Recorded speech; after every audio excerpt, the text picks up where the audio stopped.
Kwenye video iliyopita nilionyesha jinsi ya kuweza kuweka desktop mode kwenye simu yako, yani kutenganisha zile chati zako zinakuwa upande wake na sehemu ambayo ukiwa umefungua chati zako zinakuwa kwa upande wake kwa mfumo kama unaita desktop mode. Sasa watu wameshindwa jinsi ya kuweza kurudisha mfumo wako kurudi kawaida.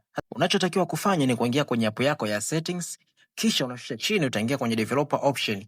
Baada ya kuingia hapa utashusha chini utaitafuta sehemu imeandikwa minimum width.